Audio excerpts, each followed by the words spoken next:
So here we are, feeling the time.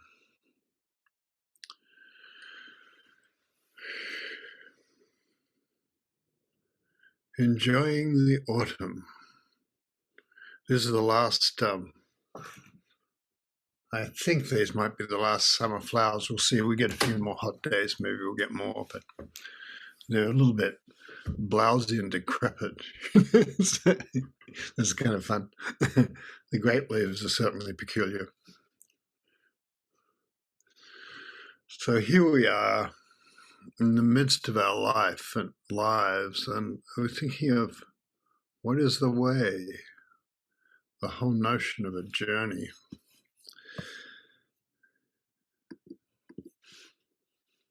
Just by stepping into the temple like this, into the electronic temple, there we are. We have something magic is happening. We're on the journey, on the way. And I've always found that very comforting, the notion that, oh, this is practice. And indeed, whatever you're doing, it's part of the way. So just to know that there is a path. And that's what we do really in the temple. We hold the path, we hold up the path. And if we even hold up the path, we hold that there is a path. It comes out of your own heart and you follow it for your whole life. Here's what Fayen said, he, I, or she, I, south, north, east, west, everything is all right. All right or not all right, only for me, nothing is not all right.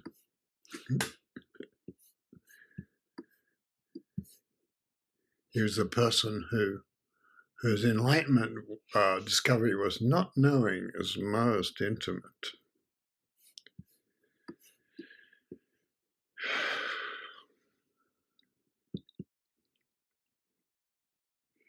A friend sent us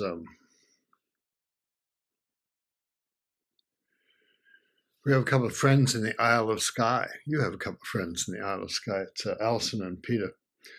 And they sent this great, I don't know if I can find it, they sent this great poem. And they sent a nice view from the Isle of Skye, which looks sort of autumnal and, full of water and sky.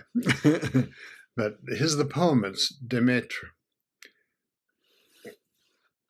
Where I lived, so it's the goddess when she's in the hard, cold place. Where I lived, winter and hard earth. I sat in my cold stone room, choosing tough words, granite, flint, to break the ice. My broken heart, I tried that, but it skimmed flat over the frozen lake. She came from a long, long way, but I saw her at last walking, my daughter, my girl, across the fields in bare feet, bringing all spring's flowers to her mother's house. I swear the air softened and warmed as she moved, the blue sky smiling, none too soon, with a small, shy mouth of a new moon. So in autumn, we're also looking forward to that.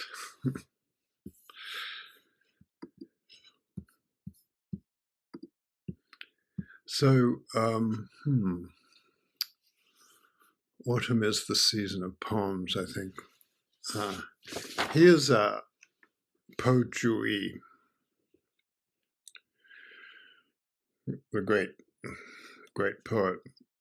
It's called Dwell, and one kind of journey is, to be really still, to be really quiet and see what happens. So that's the meditation journey.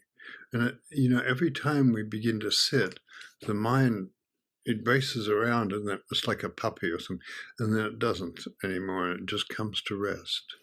And we have all the things we say, but this is really important. This is life and death, and this is terrible. I'll never be able to deal with this or whatever we have. And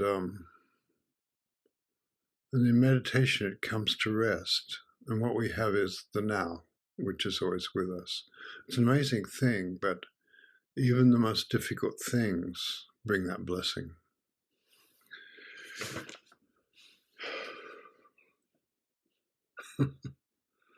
Isolate autumn silence, all wind and rain. This is called dwelling in idleness.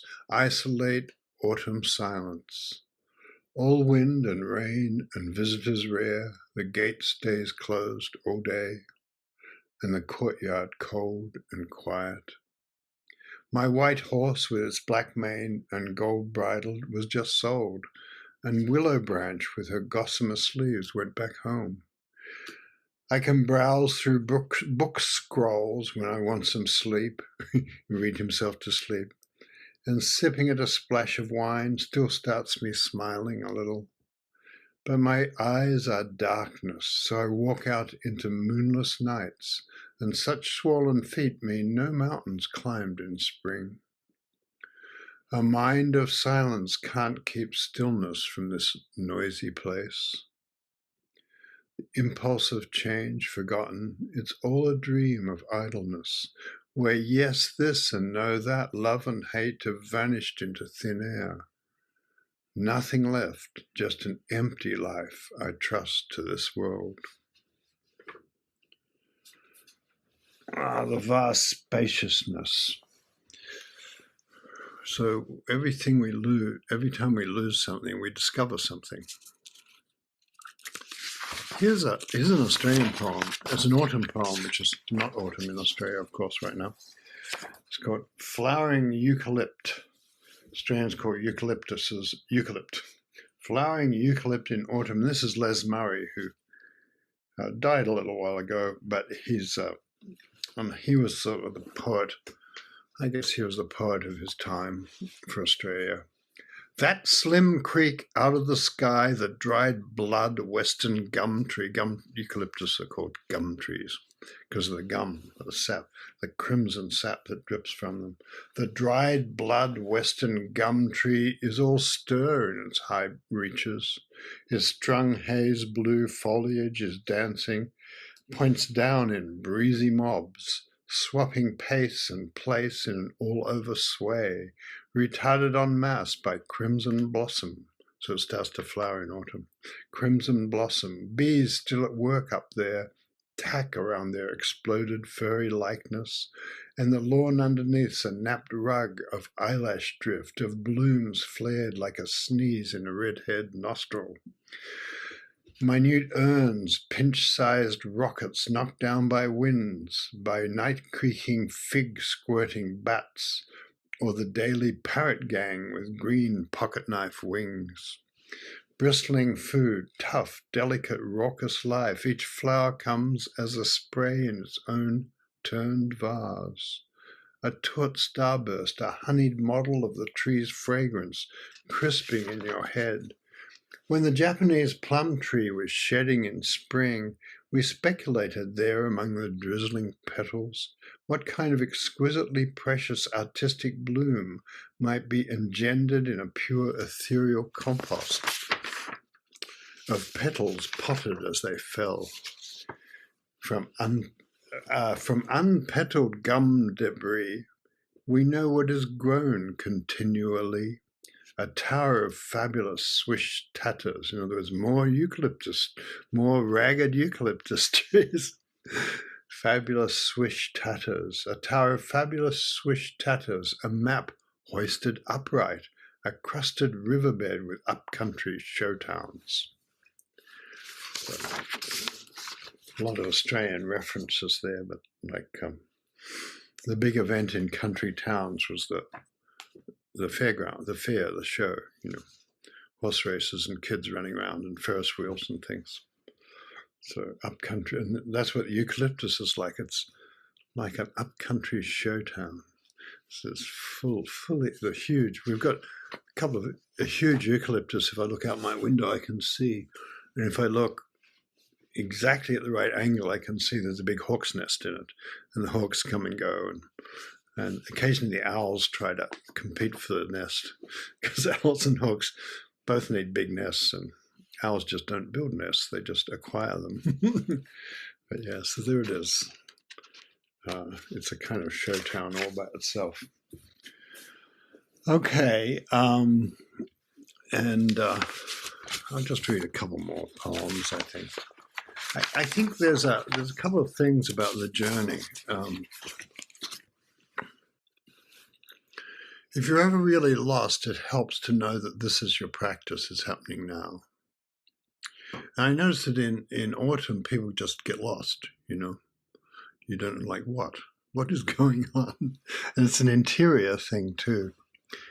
We've been reading. A friend just gave me a copy of The Wind in the Willows, which is an English book narrated by animals, and about a mole and a water rat and a badger, people like that. It's very well written, really well written, and they all have lots of personality. And there's a very badly behaved toad who's always like crashing motor cars and things. But the interesting, intimate things are the mole and the badger and the water rat. And but the thing is that in winter everybody's slow and sleepy. And I thought, that's good. I like that. I'll just get up and do zazen, and then I'll just lie about and read. That's really nice. Like, you paint a little, read a little, talk to friends, have a cup of tea, have another cup of tea. So it's considered bad etiquette to ask people to do things in winter in that world. So there we are. And so the idea that we are somewhere in there are two ways, I think, to have a, I mean, there's a lot of ways, two ways to have a path. And one is where you've got a goal and you know what your goal is. And usually, I don't know. I remember when I first got into Zen, I knew I desperately needed something. I don't know desperately, but I knew I really there was something I didn't have and I wanted to get it, you know. And so there was a goal there, which, you know, I could call lots of things enlightenment or peace or something. But so I had my goal to get. And a lot of the practice of Zen was putting aside the idea of getting there to being here. You know, it took me a long time to notice that. Hang on, I'm already here.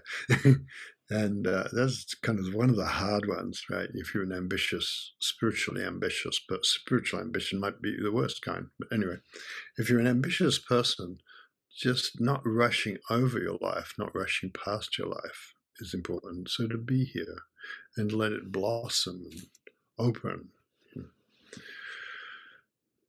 or to let your life fall like the autumn leaves and blow with the currents in the air, that sort of thing. And the other way, the second way, so that's the discovery is the same. I was thinking of there's a Persian poet called Attar who wrote a famous book called The Birds, and it's about these birds who want to set off to meet God.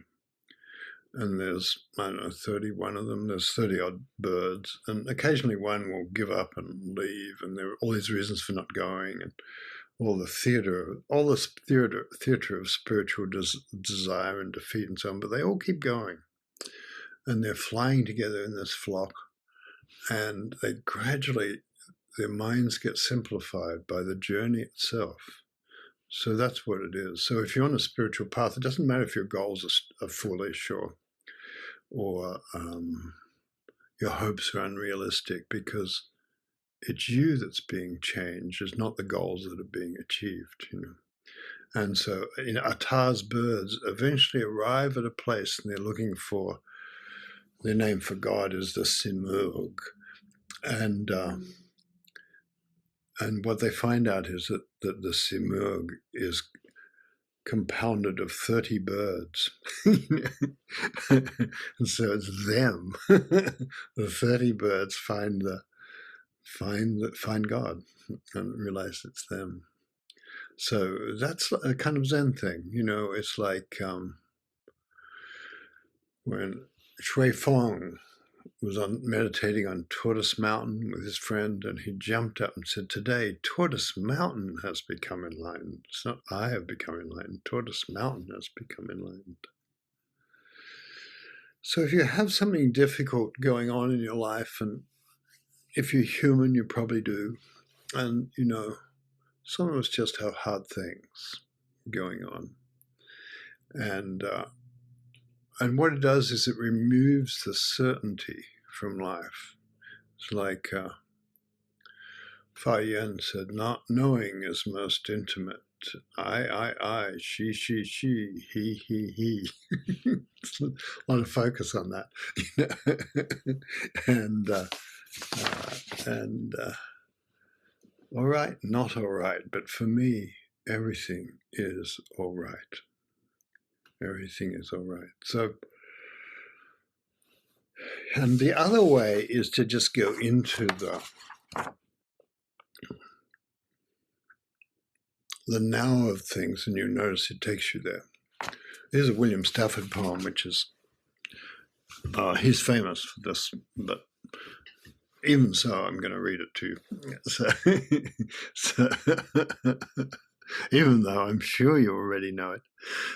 This is called Security. Tomorrow we'll have an island. Before night, I always find it. Then on to the next island. Those places hidden in the day separate and come forward if you beckon. But you have to know they are there before they exist.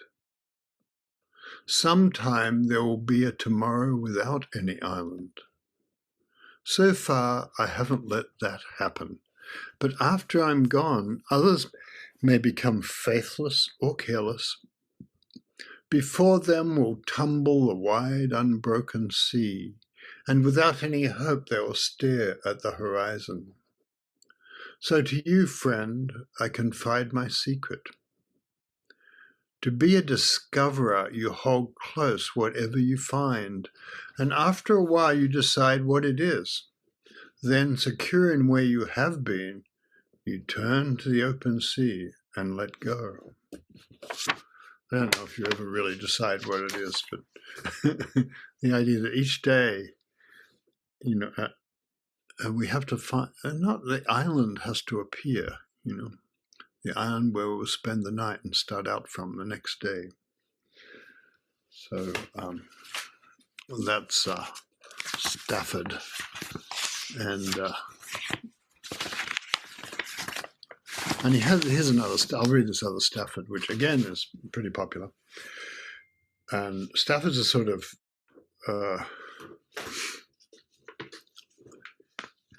it's sort of like a taste for mystery novels or something, Stafford, I think, because I like him a lot, but the kind of people who are very new agey, and which is fine, but are very new agey, like Stafford, and people who want a deep path often, you don't expect them to, but actually they do. I was reading a letter by Elizabeth Bishop, who's arguably the greatest 20th century American poet, and she was at a conference, and the person she was looking for and couldn't find was William Stafford. She wanted to talk to him, so that was kind of nice. He's truly a great poet. The way it is, there's a thread you follow. It goes among things that change, but it doesn't change. People wonder about what you are pursuing. You have to explain about the thread. Whether they'll listen or not is another thing. You have to explain about the thread, but it is hard for others to see. While you hold it, you can't get lost. Tragedies happen, people get hurt or die, and you suffer and get old. Nothing you do can stop time's unfolding. You don't ever let go of the thread. So whatever happens, you don't say, now I'll let go of the thread, because the thread is your own fate and your destiny, and you're being carried by the current, actually, of it. So just to say, and you can't really, you notice how you can't, something you can't explain to others, you can't explain the thread of your life. But if you look back, it's kind of there, and yeah, and I'm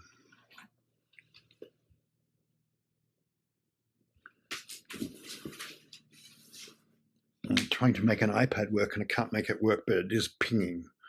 So, the annoyances of appliances. So I'm putting it away. So yeah, and there's this funny thing in Mark. I don't know. One of the threads for me is part of following the thread is to notice the time, to feel the time. And I think in meditation, you begin by feeling the time. And here's the joy of the day, and here's the sorrow of the day, and here's just the texture and taste of the day. And here we have, the birds are the big event here. Birds and the little stags have little like antlers appearing, and the tiny little stags are trying to look tough, and they're not doing a very good job, and things like that, and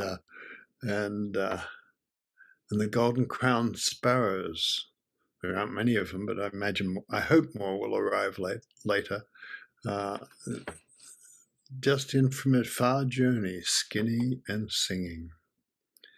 And then you have all the vine leaves turning crimson and the sound of the tractors, and all the birds making little galaxies of bright thought. Vine leaves circle in an updraft, wishing to become birds. So that sort of thing is going on. Something really nice about sitting, and that occasionally I'm reluctant to sit down and sit, but I'm almost never reluctant to stop. I'm almost always reluctant to stop sitting. I think, oh, this is kind of pretty nice, and then I drag myself up. It's like swimming for the surface. Just to know that there is a path. Alison, you've been thinking a lot about this kind of thing, so do you have anything you'd like to say?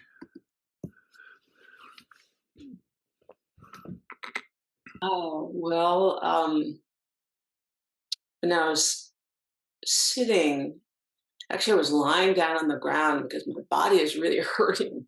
So just lying there and thinking about that, about what was it like before I knew that there was a path, and what was the difference? And in some way, I had previous to that, I mean, I had little glimpses, little bits of light that would appear, and they were. I was talking to John this morning about it. Like, I remember once I was at a lecture at the Museum of Natural History in Santa Barbara by David Brower, and it's not anything that he said during the lecture. If you don't know him, started the founder of the Sierra Club.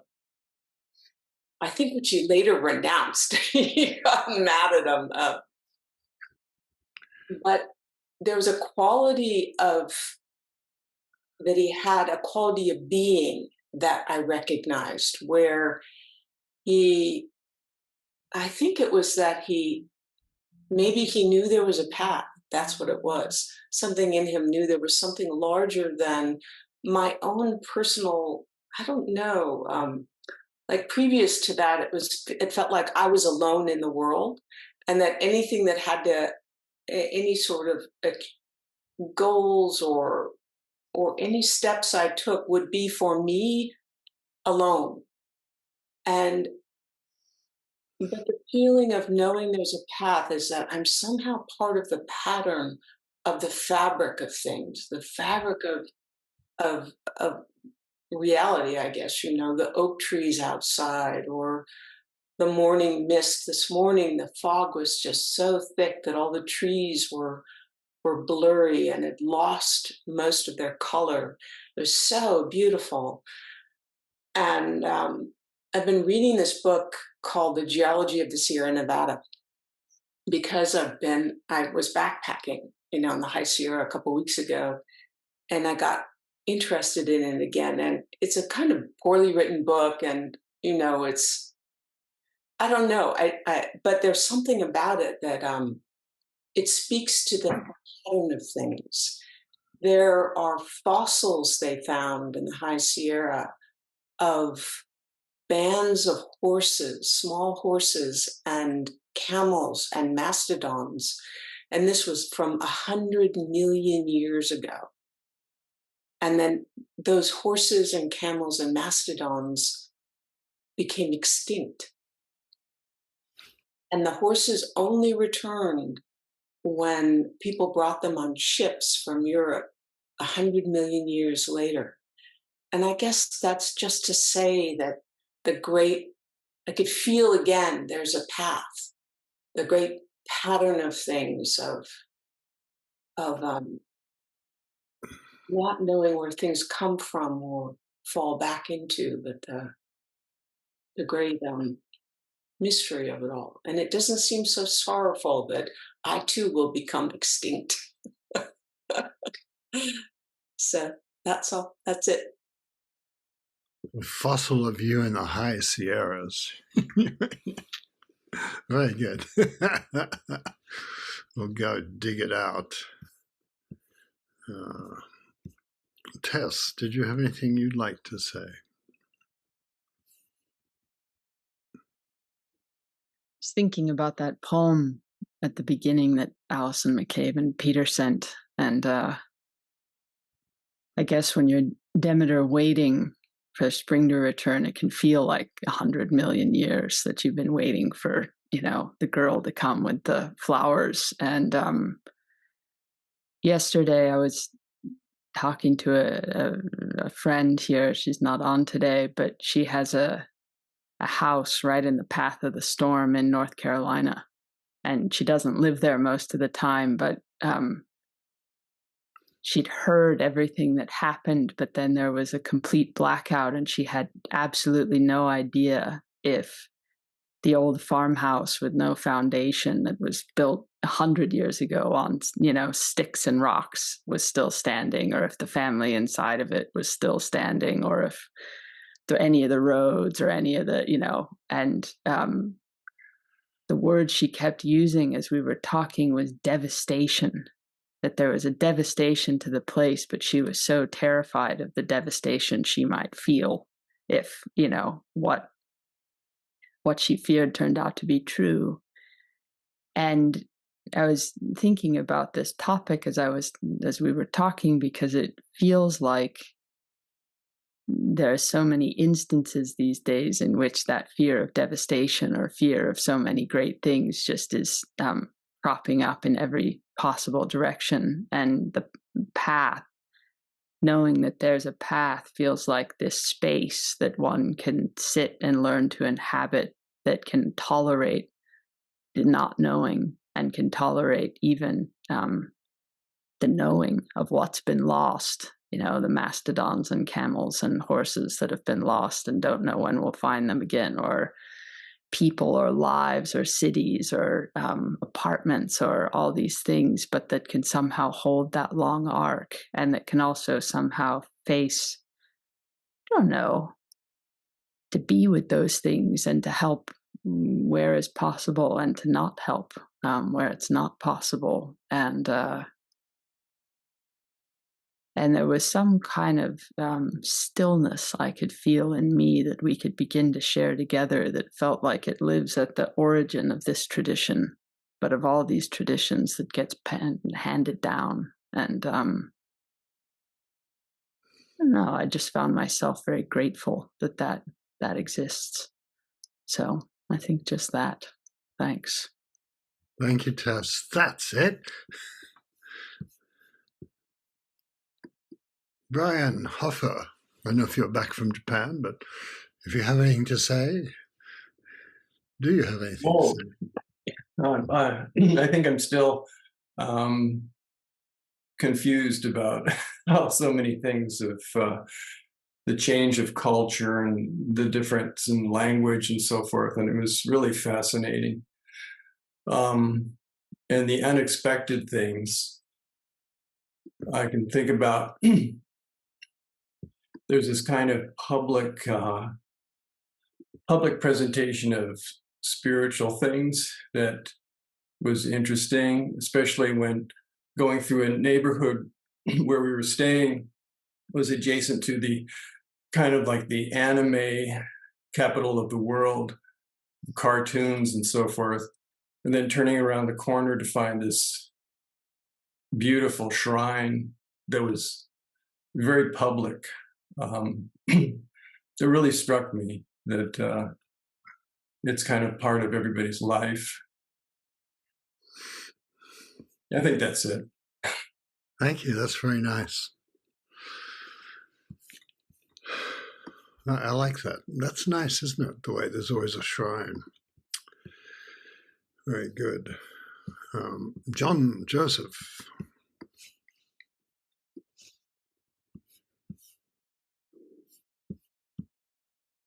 I just had this image all morning long when I was sort of cooking breakfast for friends and doing the dishes, where I was standing sort of ankle deep in this vast, this wide, clear river with stones and the water just rushing over my feet and by me. And then you brought up the image of, you said, let the river take you. and then it just felt like you're tapping on the keys and the truck going in the background and the rustle of your clothes and the music, Jordan's music, was just the river flowing by. And it's just that nice image. Thank you. Michelle Riddle, I just noticed you're here in the middle of the madness of harvest. Hi. Yeah, I actually just managed to jump in. So I haven't heard everything you guys have talked about today, but I came in the middle of Alice and sitting there with the great Buddha and flowers. And I heard Tess and Brian and JJ. And I just want to share a little bit of what I've been going through and the connection with having a path. So something for which I'm very grateful. So a couple of days ago, I work in a business where our company has a lot of investors. Some of you may know this, invested in wine grape vineyards. And we sell wine grapes to wineries. And a couple of days ago, the whole industry is really in trouble. And a couple of days ago, a winery that had promised we were under contract with and was assuring us all the way along was going to take all the grapes that they had contracted to take, which is over 600 tons and many millions of dollars worth of fruit. They decided to say, no, we're not going to take this fruit, even though we're so late in the season that it's so ripe, it's going to be really hard to sell. And so in the last couple of days, that's the path I've been walking, is what do I do in the face of this apparent disaster? And there's so many places my mind can go in terms of what terrible things devastation might come of this, to me personally, to people I care about, to, all kinds of things. And I'm very conscious, and I have been very conscious of what a blessing it is, how long I've been doing this practice, and how much it is possible to simply not know where I'm going, and to do what I can and not do what I can't do, as Tess was saying, and just to walk through it and not be devastated by all the ideas of what this might mean. I noticed, I was thinking, so often, sometimes we'll be tempted to say something about Zen where our problems were in the past and then our practice solved it all and now I'm great and it's all worked out. And I was thinking, I don't know if it's going to work out or what that is, but the practice is there in the middle of it. It's a real thing. And even if I lose my house, which I love and I hope I don't, then that's be what I have to deal with, So anyway, thanks. I wanted to share that. Very good. Amanda, do you have anything to say?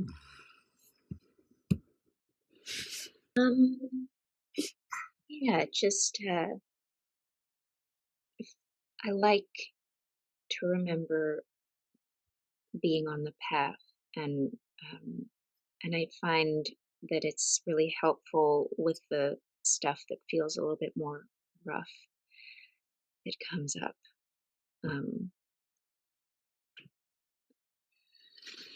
I don't know, just being able to have the totality of the situation. My partner and I went to dinner at my dad and stepmom's house last night, and my partner and my stepmom, their personalities don't really meld very well, and that's been Really? I get along so well with both of them, and my partner and I have been together for like 9 years, and for the first couple of years I was so upset that they didn't get along well. But now, I don't know, dinner last night was a little bit awkward, and I can feel the part of myself that has resistance to that and just so wants them to love each other and get along. But then it's like, I don't know, that current and just being willing to taste the awkwardness and just to sit in it and to just kind of taste and feel the sensations of discomfort that rise up in me and that are still here this morning when I think about the dinner last night. Something does just kind of blossom, and it's sort of delicious just to be willing to feel it and have it. And really, I guess I wouldn't want it any other way. Ugh. So it's great. Well done. I was just thinking that Allison's family came up, well, some of her family, small part of her rather large family came up, and I don't know, somehow I got in a big fight with her brother and his wife, and it's like, it's like I thought, I won't bite them, and then I bit them. But it was kind of fun, I don't know if it was fun for everybody. It's fun for some other people other than me. George, do you want anything to say? Have anything to say? Well, speaking of paths, I was in Santa Fe earlier this week with my best friend Michael and Brooke, and we went to Tsankoe, which is an old pueblo on top of a mesa. It's part of Bandelier National Monument, and the way up was a path that the water had carved down the mesa, and it was beautiful. It was just as if a giant had carved a canal and smoothed every inch of it, so that, as I said to Michael as we were going up, it felt like we were climbing back up the birth canal. It was to the top of the mesa to sort of be born again or to be conceived somehow. And there were petroglyphs on the way that had their hands splayed out, maybe saying hi or maybe saying go back. It was very hot and dry, and of course we'd forgotten water. And by the time we got up to the top of the mesa, I mean, it was like a new birth. It was a whole world of orange canyons and green juniper and mesas and sky, and of course, way in the distance, maybe 20 miles away, you could see the tiny white buildings of Los Alamos, where they were creating death. And really, birth and death connected there. And anyway, Michael said at that point, it's really hot. I'm not comfortable. I'm going to go. Let's go back. And I said, well, the path is only, this is just a loop, and we must be halfway. the path. We might as well just keep going. And Mike said, no, it's cool. You go ahead, and I'll go back down and wait. And I considered it for a moment.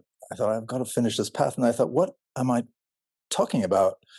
This is what's the path that's important here? Anyway, we figured out another way down and went back hot and dusty and stuff. But it was confronting different paths, certainly, that impressed me just a few days ago. And thank you. That's a nice one, isn't it? Which is the true path? Thank you, George.